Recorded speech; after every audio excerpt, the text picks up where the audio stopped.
বদমাস কংস মামার হাত থেকে ছোট কানহাকে রক্ষা করতে পিতা বাসুদেব মথুরা থেকে উত্তাল যমুনা নদী পার করে নিয়ে এসেছিল গোকুলে।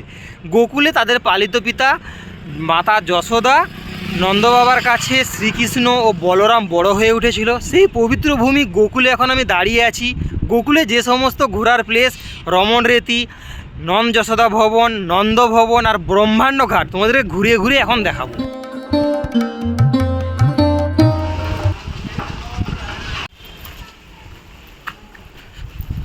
দেখো এই পবিত্র ভূমি গোকুল, এই গোকুলে শ্রীকৃষ্ণ বলরাম বড় হয়ে উঠেছিল। সেই গলিতেই আমি ঘুরছি এখন গোকুল ধামে। দেখো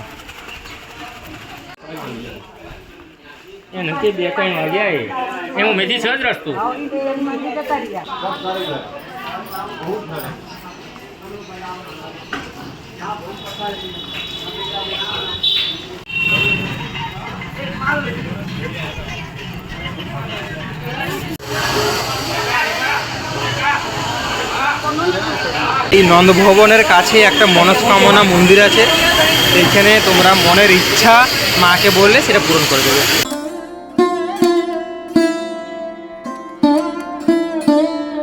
এই মুহূর্তে আমি দাঁড়িয়ে আছি শ্রীকৃষ্ণের পালিত পিতা নন্দ ভবনে।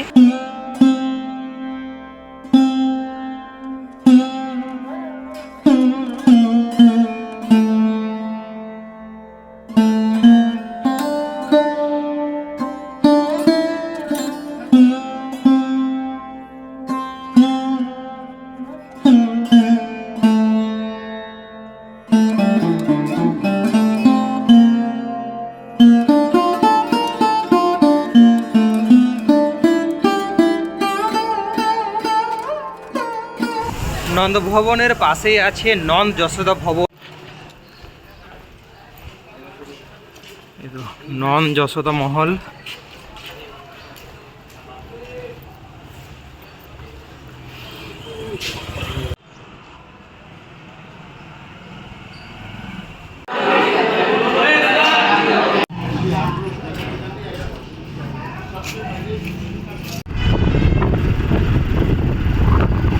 এখন আমি চলে এসেছি গোকুলের রমণ রেতিতে। এই রমণ রেতিতে শ্রীকৃষ্ণ বলরাম বালিতে খেলাধুলা করতো। চলো সেইখানে যাব আমরা এখন, সেই প্লে গ্রাউন্ডটাতে যাব।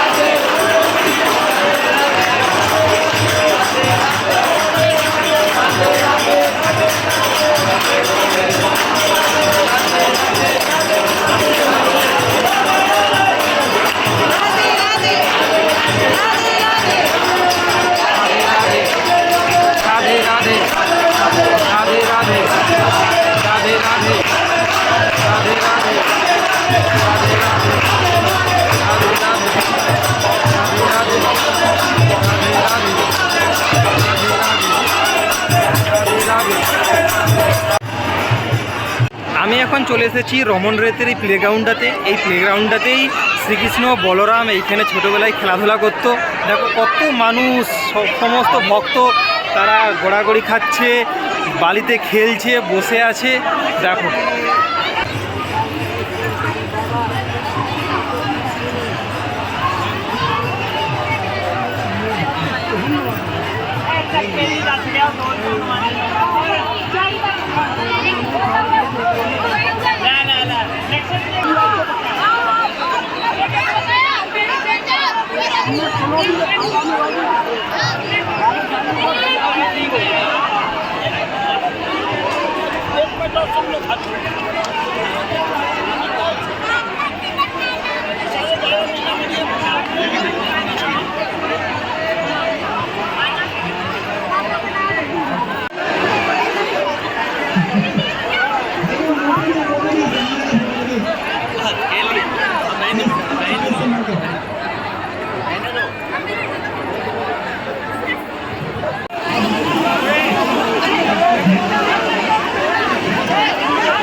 নদী থেকে যেখানে শ্রীকৃষ্ণ বলরাম খেলতো সেখান থেকে ব্রজের বালি নিয়ে যাচ্ছি বাড়ির জন্য।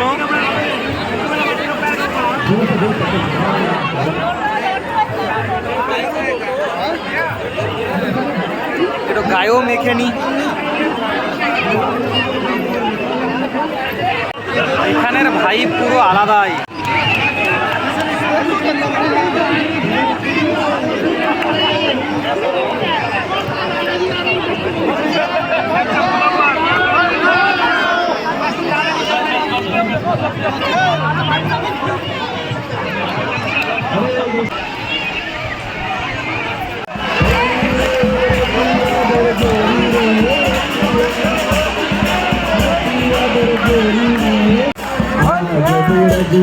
होली है रसिया जब रग में होली है रसिया होली है रसिया होली है रसिया होली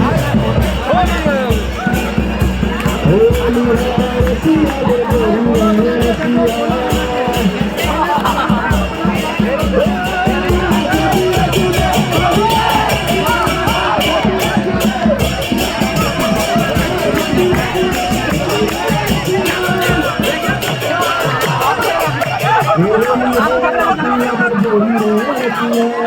আমি এখন চলে এসেছি রমন রেতির পাশে ডিয়ার পার্কে। এইখানে দেখতে পাচ্ছ হরিণ আছে, আর হরিণের খাবারের জন্য আমি নিয়ে নিয়েছি 10 টাকা বাটি নিচ্ছে। এখন আমি হরিণকে নিজের হাতে খাওয়াবো। এগুলো সব কাছে চলে এসছে। চলো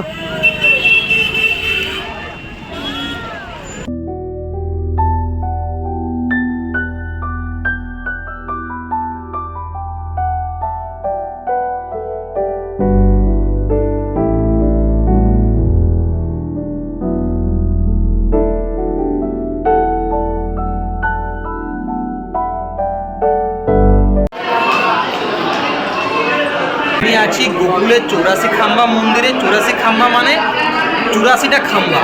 ভগবান শ্রীকৃষ্ণ মাখন খাওয়ার পর হাত ধুতো না, এই খাম্বাগুলোতে হাত এভাবে মুছে দিত, তো এই জন্য এই নাম হচ্ছে 84 খাম্বা। দেখো এই হচ্ছে টোটাল 84টা খাম্বা। হ্যাঁ, এই খাম্বাতেই ভগবান শ্রীকৃষ্ণ মাখনকে হাত মুছে দিত এভাবে।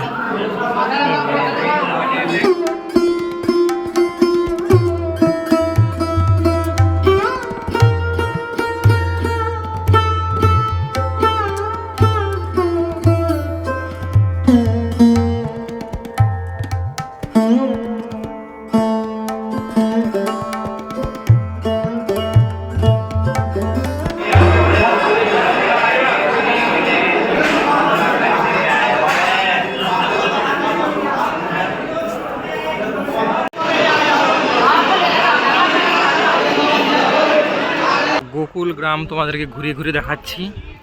দেখো এখানকার ঘর বাড়ি।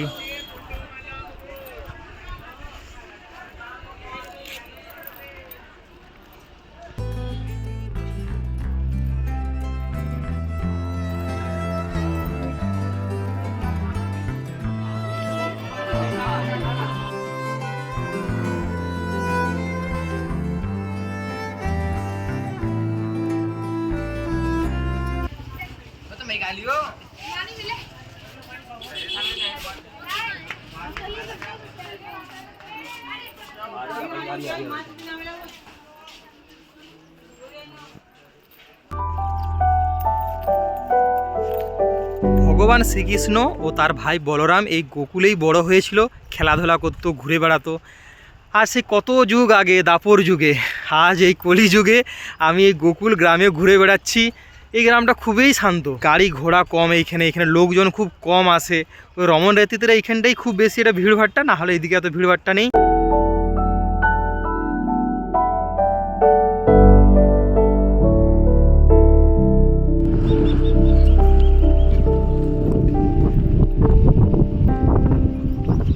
শ্রীকৃষ্ণ এখানে বড় হয়েছিল বলে কথা। এখানে ঘোড়া এভাবেই খোলা থাকে, চড়ে বেড়ায় তারা।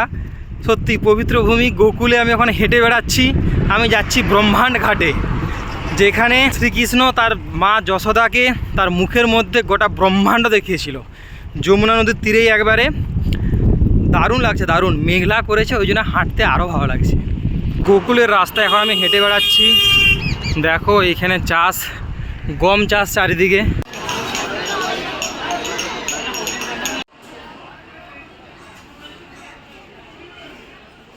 এখন আমি চলে এসেছি যমুনা নদীর তীরে ব্রহ্মাট ঘাটে। একদিন শ্রীকৃষ্ণের ভাই বলরাম দেখলো কি শ্রীকৃষ্ণ মাটি খাচ্ছে, তখন তার মাকে যে বলে যশোদাকে, এবারে যশোদা ছুটে এসে শ্রীকৃষ্ণকে বলে তুমি কি মাটি খাচ্ছ? তখন শ্রীকৃষ্ণ বলছে না তো, আমি তো মাটি খাইনি। তখন যশোদা মা বলছে তাহলে তোমার মুখ খুলে দেখাও। সে যখন তার মুখ খুললো, যশোদা মা কী দেখলো? শ্রীকৃষ্ণের মুখে গোটা ব্রহ্মাণ্ড দেখলো। এই জন্য এই ঘাটটার নাম ব্রহ্মাণ্ড ঘাট, একবার যমুনা নদীর তীরেই। দেখো